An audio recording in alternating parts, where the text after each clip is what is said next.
Hello, friends.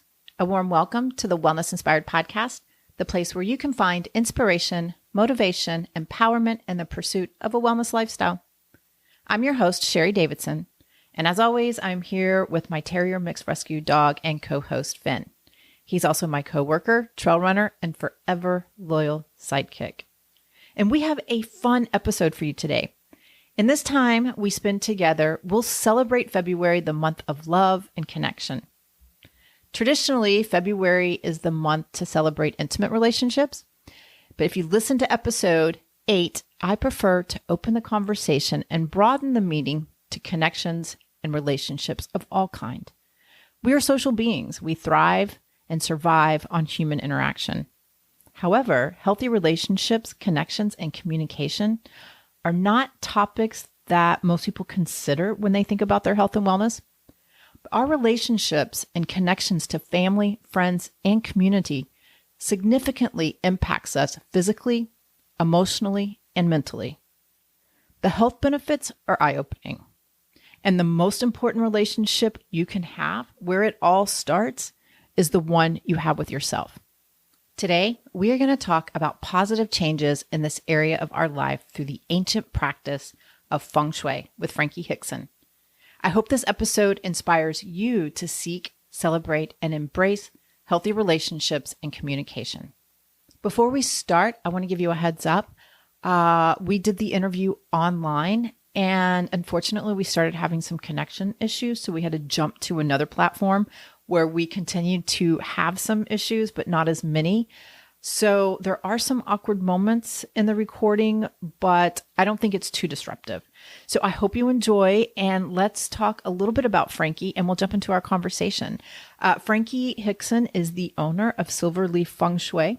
She became a certified practitioner in 2011, and she started her own Feng Shui business of consulting after studying the art for many years.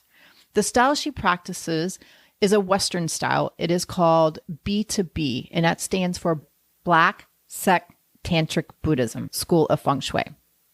From 2015 to 2017, she was a board member of the International Feng Shui Guild, that is the IFSG, and it is a nonprofit that promotes all things Feng Shui. Last but not least, she is a proud mother of 2 great young adults and resides near Austin, Texas with 2 spoiled fur babies. All right, I think that's a great introduction, so let's do this.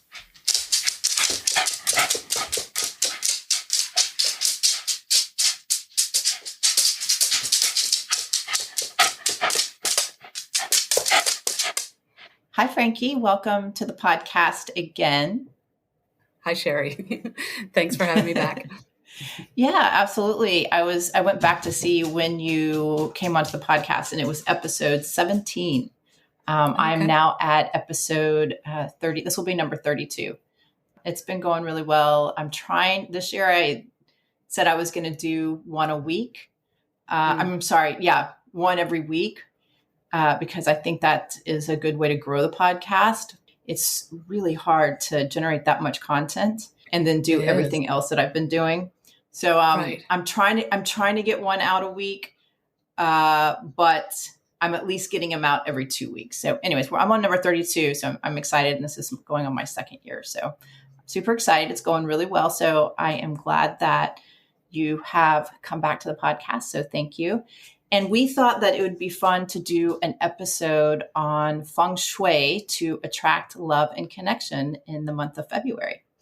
And that doesn't necessarily mean intimate relationships. It could also be friendships. It could be strengthening current relationships, because I would put connections in the top 5 list of things to do for optimal well-being.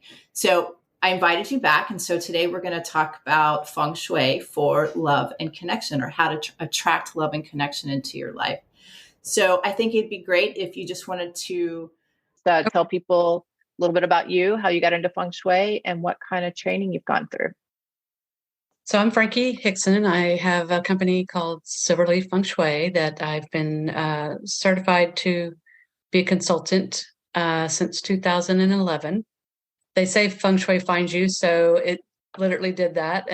I was just looking on Amazon for a book, and I saw Karen Rock's book, Move Your Stuff, Save Your Life, or something like that. I lost the name of it. And I got it. And then I started reading about it. And then I started, I was always interested in feng shui, but didn't know much about it. So then tried a couple things and they helped.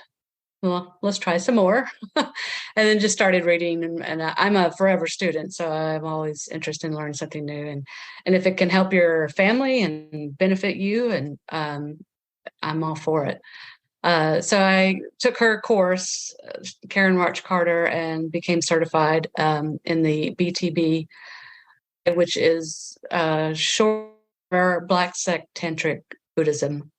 There are 7 schools of feng shui, and that's just one of them. It's the more Western style versus the classic feng shui, where you're dealing with the directions, south, north.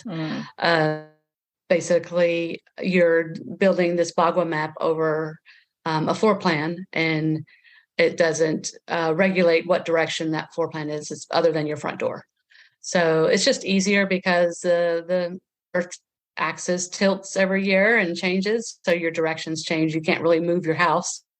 Mm-hmm. So the Western, the B2B spoke to me because it was easier for people to understand. Yeah.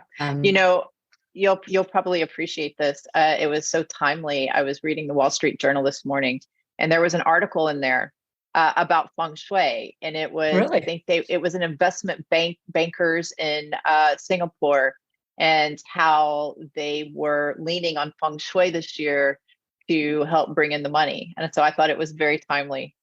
That's great. Yeah. Feng shui has been around for 5,000 years. It's based in Asia, but it certainly has proven to me and thousands, millions others that it is effective. I know like Las Vegas, one of the big hotels was going to do the entrance to the hotel was a giant lion or something like that. And they were like, no Asian person's going to walk through that because that is very bad feng shui. You don't walk into a mouth, even though it is the mouth of the home, but or their business. But it was, it's proven itself quite a bit. Yeah. Yeah, you froze. You froze for a little bit. Yeah, I think is it the MG? What is the MG Grand MGM building? I think that was a feng shui. It was feng shui, that building. Yeah. Oh, okay. A lot of them were feng shui. A lot of the casinos in Vegas are feng shui. Yeah. So that doesn't surprise me, but I loved that article, and it was very timely. I was like, oh my gosh, I cannot believe that this article is in the paper today. I'm going to be talking to Frankie this afternoon. Very timely. So, yeah, very timely. So what are some misconceptions about feng shui that people have?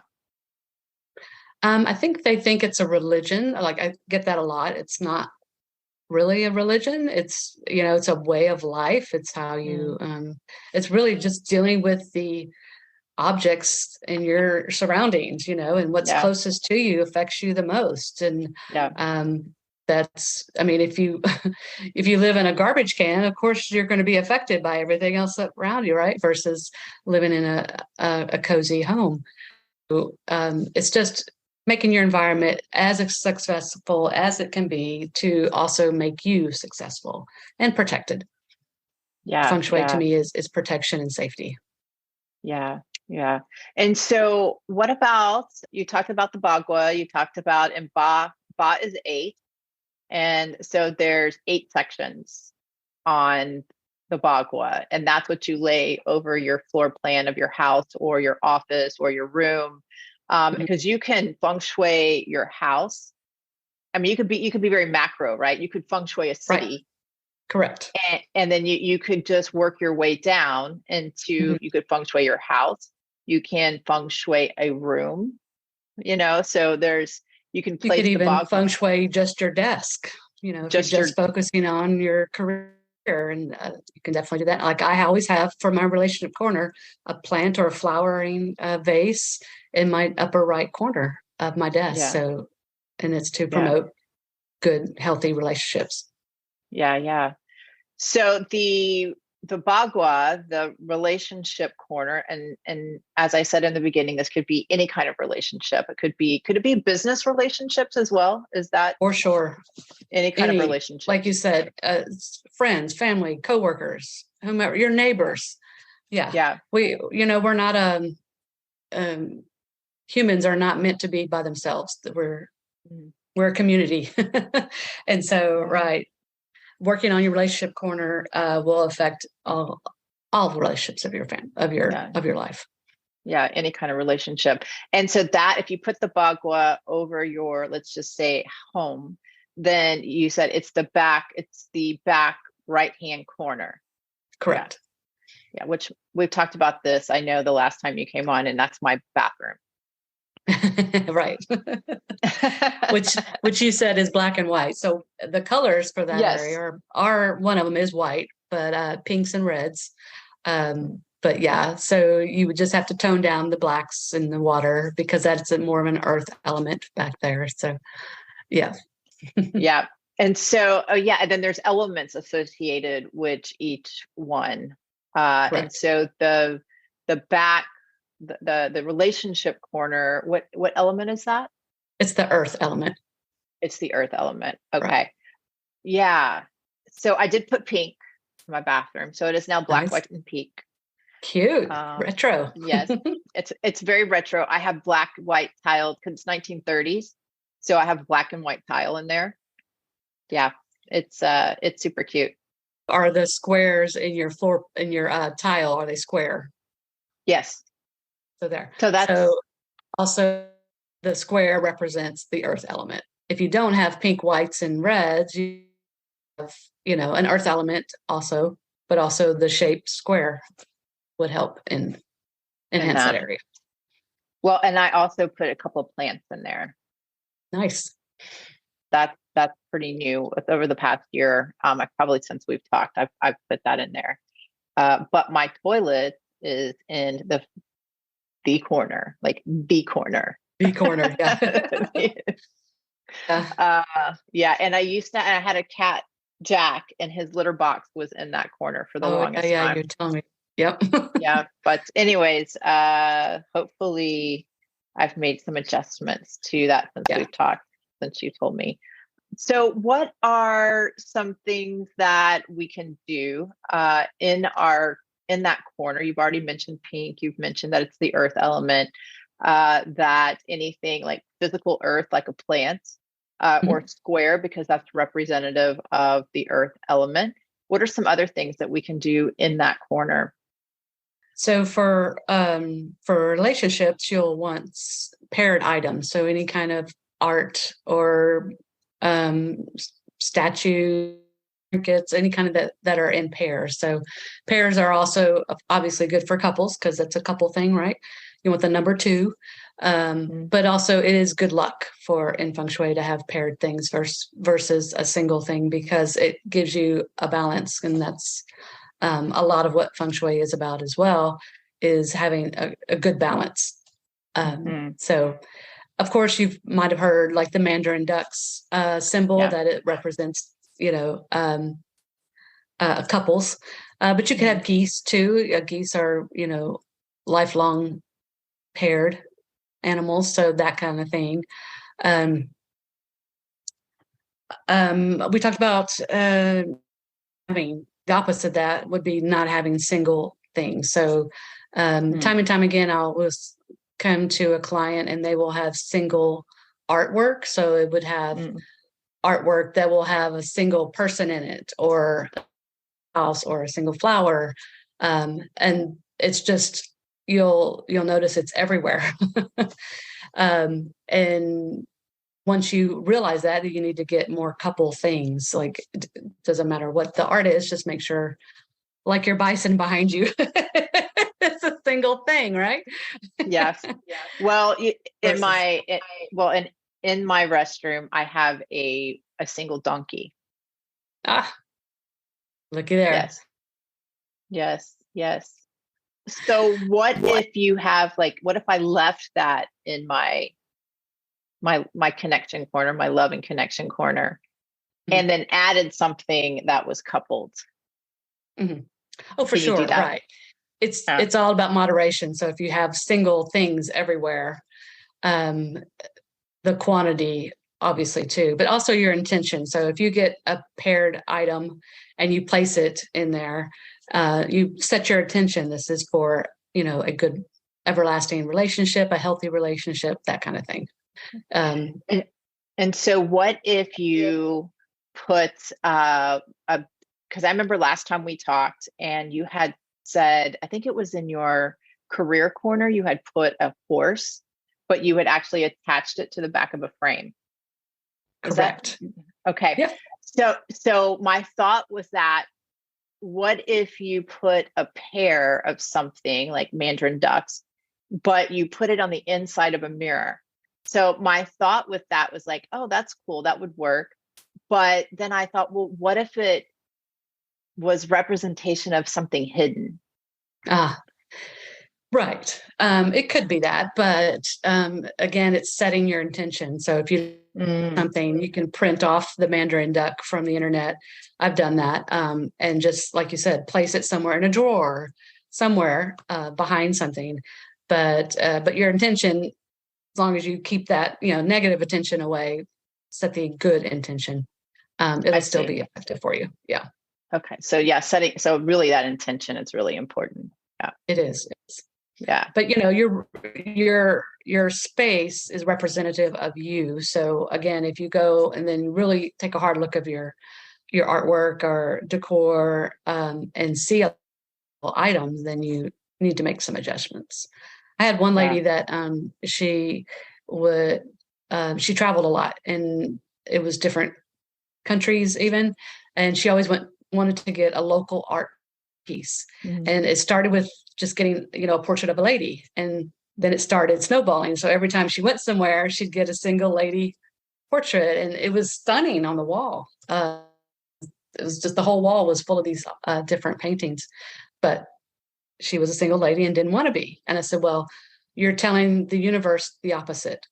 If you don't want to be single, then you can't display it that way. Yeah. Interesting. So even if she had them all in the same room and she had one picture of a single lady and another picture of the single lady, that's still representative of a single lady? Or was it more of like her intention, when maybe what she was thinking when she bought those pieces and what they meant to her? If they were representative of her, and she was single, that would be that intentional piece.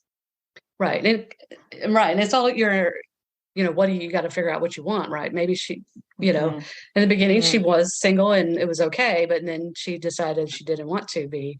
But throughout the whole session with her, we kept finding single women paintings everywhere. And it became funny at the end, like, oh my goodness, because you're in your home, you don't see these things as with fresh eyes. So, yeah.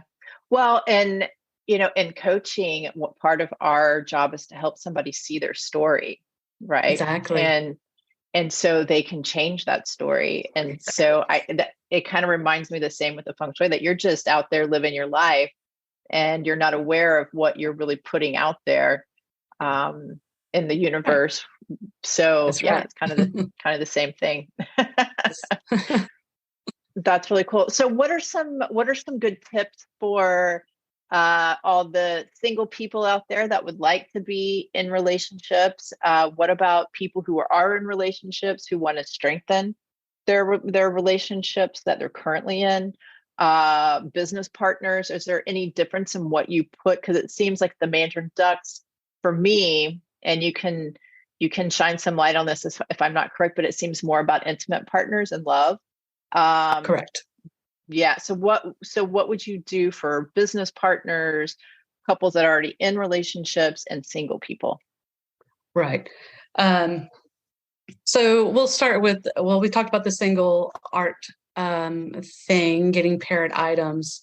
Also, the nightstand is important in your bedroom, and not having one nightstand. You should have equal, and that would go with a single person as well as people in a relationship already. You want to have that equal nightstand to represent each of you, flanking either side of the bed. I've seen them where one partner will have a rickety semi nightstand, the other one will have a really substantial nightstand, and that other partner tends to pull in all the weight and they're doing everything, and this one's just teetering over here. So it's important if you want that equal relationship in your life, which is more healthy. For the people that are in relationships already, I do see a lot of, and homes are built this way, separate things. We have our own sink, we have our own closet, that kind of thing. And when we separate the couple, because the couple, even though they're two separate people, in Feng Shui, they're one person, they're one entity. But when we keep separating them, they become separate because you get all that space between them. Their clothes don't even touch, kind of thing. They have separate clothes. So I will suggest for them to put, if they have separate closets, to put all the winter in one and all the summer in another. So at least their clothes are touching and they're intermingled and not totally separate. Even the beds are huge, right? The size beds, and you have my side and your side kind of thing.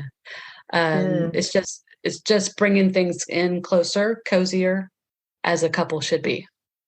Oh, that's interesting. Yeah. That's interesting because it's especially the bigger homes, they're very much like that, very much. Yeah. Your own separate walk-in closets, and the sinks are separated and 10 feet apart or across the room. Yeah. Or do you have the sink though? What are those beds? The sleep number beds where yes, you can they're have literally separated between them. Yeah. So you start to see with what we call Feng Shui eyes, those things. With the sinks, I often say, just use one sink. You don't have to, one less thing to clean, right? Brush your teeth in the same sink kind of thing. How many couples actually get ready at the same time where they need that sink separation kind of thing? So. Yeah. And if you think about some of the smaller homes where people are living on top of each other, their relationships are very different than, and there's probably a lot of factors playing into that, but I can definitely see how something like this would play into it, right? It's like if you live in a really large house, then people can tend to separate and not talk to each other as much, right? They're not forced to talk and to interact with each other. Right. So yeah, that's interesting. I've never looked at it like that before. Yeah. Super cool. Do you have any, you talked about the lady with the paintings as far as like she had the paintings of the single woman, I don't know how many she had, but it sounded like she had quite a few. So that's a really cool story. Do you have any other cool stories of people that you have helped in the past, where there was some realization like, oh yeah. I get the biggest one with the space. So if they're single and they're looking for, like, opposite of the couple and having separate spaces, if they're single and have every closet, every drawer, everything is filled with something as theirs, that means they have space available for their new partner. So you have to make space. So your closet needs to have a gap. It needs to have space for that person to enter, as if they're going to come over, in 5 minutes. Where would they put their toothbrush? Where would they put their clothes if they came into your room and your space? So it's just about allowing for that space. And so that would be a tip for a single person if they were looking for somebody. Yep. Or maybe if you're in a relationship too and you're trying to work through some things, like creating that space to Right. Very, very cool. What about business partners? Like if you are business relationships. Right. I think the desk situation where I was saying the relationship that I keep, I keep the flower in that top right corner, that kind of thing, or you could keep something pink or something red or something square there, again, with the intentions of always having relationships with, platonic relationships with business partners or coworkers or whatnot. I think too, the dining room table is underutilized in this area because that is where you have your relationships as well. And it's key to relationships. Having a round dining room table helps because then move versus a square is kind of things fall off the edge kind of thing. If you think of energy and having people around that. So you using your dining room table will help the people in your house, of course, but also any other relationships outside. You mean using the dining room table, like inviting people over, or is that? No, you physically. Oh, you physically using the table. Right. It kind of is a springboard to help you with communication and relationships for anything on the outside of your home. Interesting. No, it doesn't matter where that table is, like No. what bagua it falls in. Right. Yeah. If you're lucky, mine happens to be in the relationship corner, but it's just actually using it instead of taking your food to your couch and watching your TV shows. I do that too, but actually using your dining room table is really key. Interesting. So what is it's the middle section on the left side. Prosperity. Is that prosperity? It's middle section on the left side. Sorry. Well, not the back section. Not the back, but the middle of the left side. Yeah, I'm sorry. That on the left side, that would be your family section. Okay, so that's where my dining room table is. Okay, well, that's a good spot. Yeah, and it's round, but I thought about getting a square. Well, I know. Well, and I love round tables more, but I only have 4 chairs.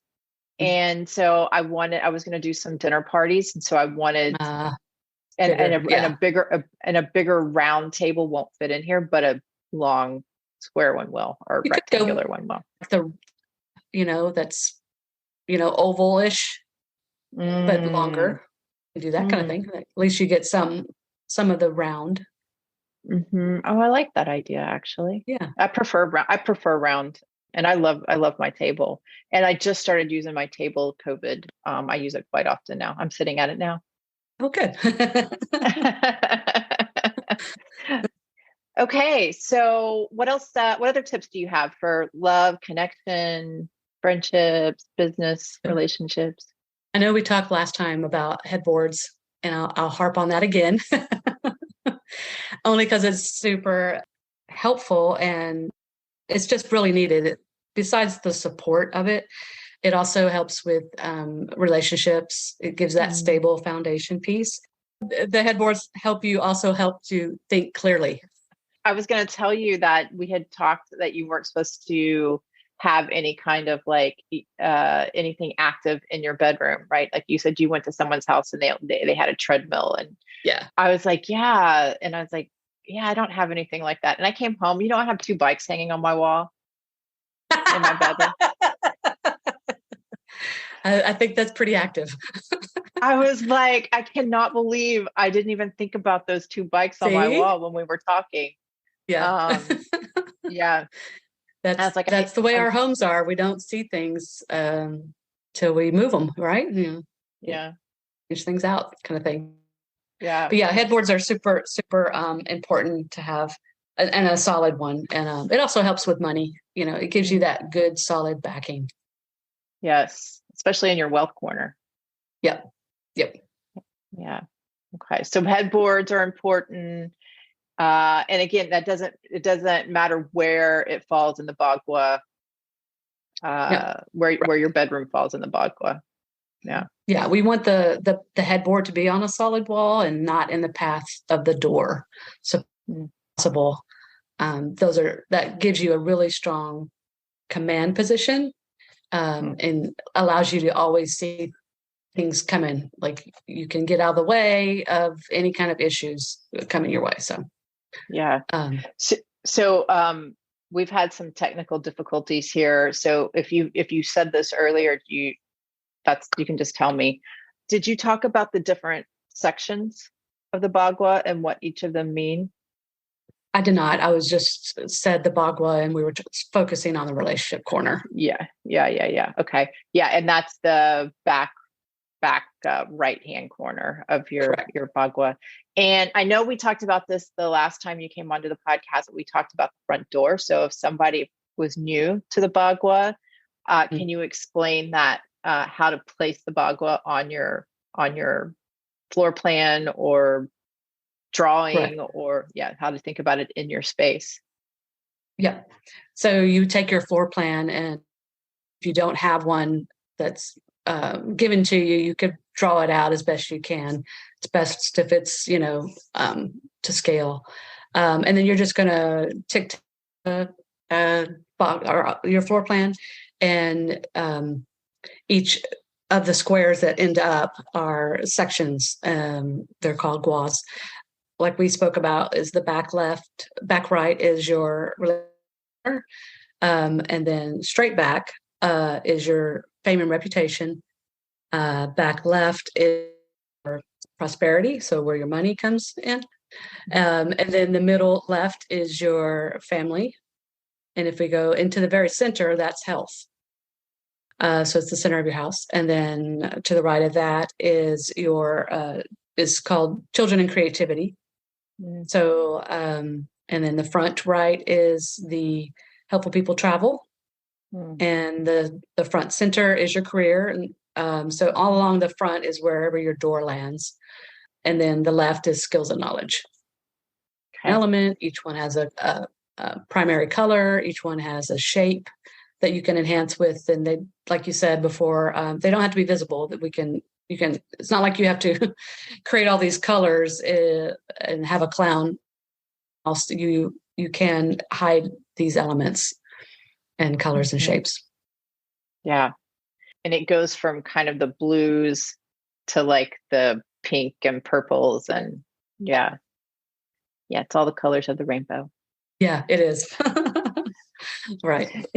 Well, we have the same thing in Chinese medicine. We have the five elements that we use. So, but we don't have the purple. And well, I guess we have gray. Gray is the lung and the large intestine, and metal. But we don't have pink.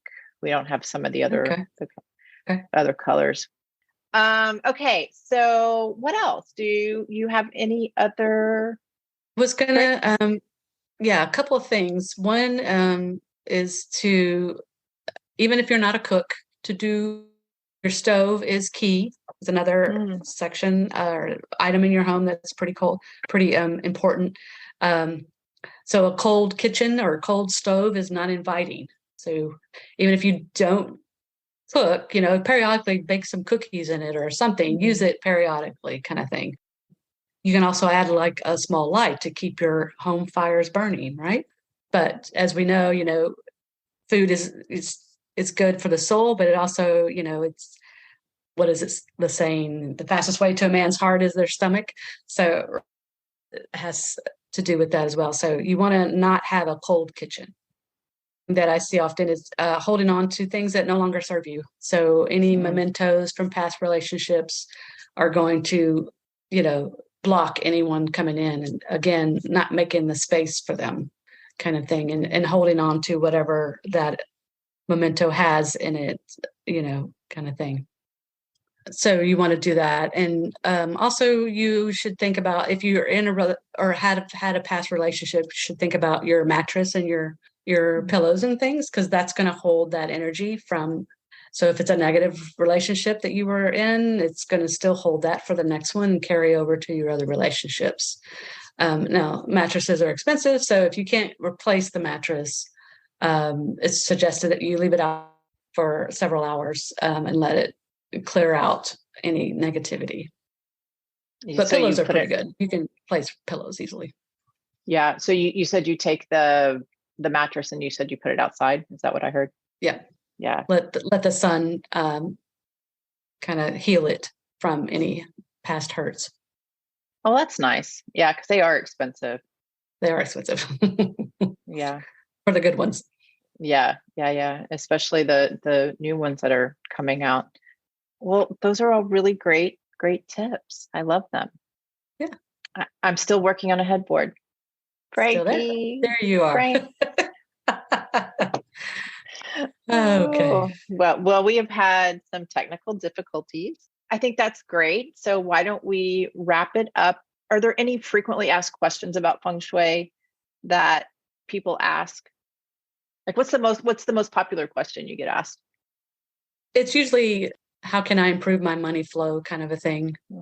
Yeah. Kind of yeah, thing. like the investment bankers in Singapore that I just read about this morning. Right. Yeah. That usually, draws people in the most. It's your money. I get it, kind of thing. So, yeah.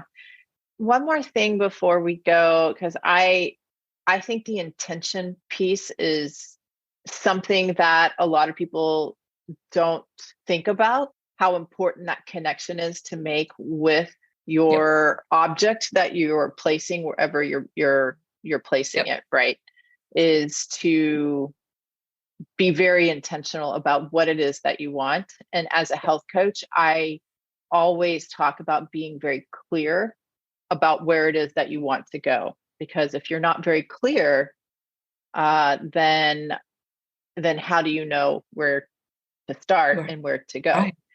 So being very intentional, I think, is very important. And I would say the other piece is when you set those intentions and your objects in your space, to be ready and to be on the lookout. Yeah. And then also to take action, right? Because I think that a lot of times things will come our way when we do stuff like this, but we miss the opportunity because we're not paying attention. Yep. And then the other piece to that is, if we are paying attention and we take the opportunity, or we choose not to take the opportunity, then it's a time to say, well, is that really what I want? And kind of reevaluate what you're asking for, because that happens a lot too. Yeah. Yep. Yeah. I think a couple of things that's true. If you don't know what you want, at least find out what you don't want, so you can look for that. But your intentions, action follows thought. So if you're obviously thinking, oh, it's not going to happen. Oh, how could it happen to me? I'm not that lucky. That's going to come through. You got to think the opposite. You got to think positively, and positive things will come your way. Same with affirmations, is a little bit with intentions. So you can't write an affirmation to say, because an affirmation is asked if it's already happened. You can't say, thank you for my new husband, if that's what you want, because then you're going to get a lot of husbands, right? Coming after you. So you really want it phrased exactly how you want it. You have the new perfect person for you in your life. Kind of thing. Yeah. So I have a funny story about that. When I was in Austin, I was going through my divorce. I just remember I had a really hard day, because it was they're just awful. They're just no fun. Yeah. And I had a really bad day, and I was sitting there and I was like, you know what? I just need a hug. That's it. I just need a hug. And I went out with a friend of mine to it was a kind of restaurant bar. They had live music down the street. And we're sitting at this table, and this really intoxicated man comes up and sits down beside me. And I'm looking at him. My friend's like, I'm going to the bathroom. And so I'm just looking at her like, what are you doing? Why are you leaving me? Why are you leaving me? And this guy, this is what he says to me. You look like you need a hug. Get out. See?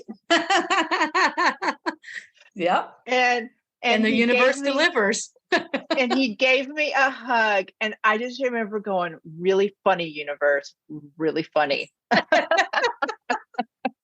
So be very clear about what it is. Very clear, very specific. Yes. Yes. Yeah. So, well, anything else? I think that's a good place to wrap it up. How do people find you? You're still practicing. You're in Austin. Hi. Okay, I'm going to say it real quick so we can get it started. Okay. So crazy.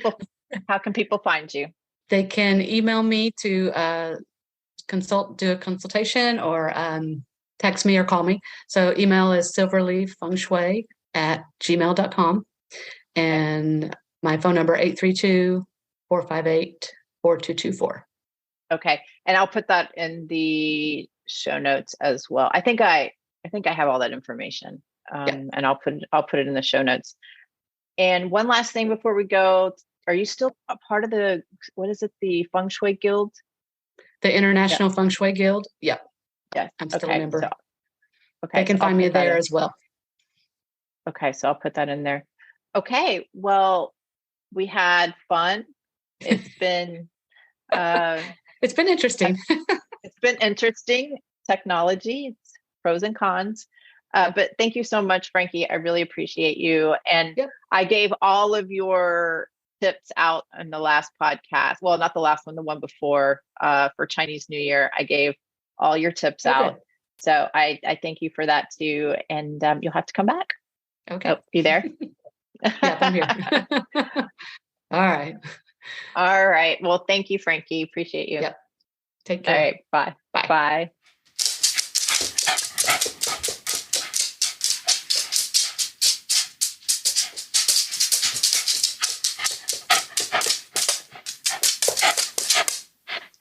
Well, what did you guys think? Are you ready to start applying some of Frankie's suggestions for healthy relationships and connections? I am, because nothing feels as good as relationships that support and nourish you. So happy Valentine's Day, everyone, and cheers to purposeful and meaningful relationships that generate a life of well-being. If you like what you hear, please subscribe to the podcast and share with your family and friends. You can also give me a rating and review wherever you listen to your podcast. It helps others find me as well. To get updates on new episodes and wellness inspiration in your inbox, please join the Wellness Inspired community. Go to thewellnessinspiredpodcast.com to sign up. I'll put a link in the show notes so you can click and join. Also, there is a Facebook community at The Wellness Inspired, and follow me on Instagram at wellness_inspired. If you're in the Houston area or just visiting and interested in our services, acupuncture, herbal medicine, cupping, Zen Shiatsu, or dry needling therapy, contact us. You can find out more on our website at element5om.com. That's element, the number 5om.com. I'll put the link in the show notes as well. If you're interested in health and wellness coaching, we can connect in the clinic or on Zoom. Reach out and we'll get you on the schedule. As always, I would love to hear your feedback. I am dedicated to bringing you great content to inspire, motivate, and empower you in the pursuit of a wellness lifestyle. Thank you so much for listening. We'll meet here again next time. And never stop exploring, learning, loving, and being you. Bye.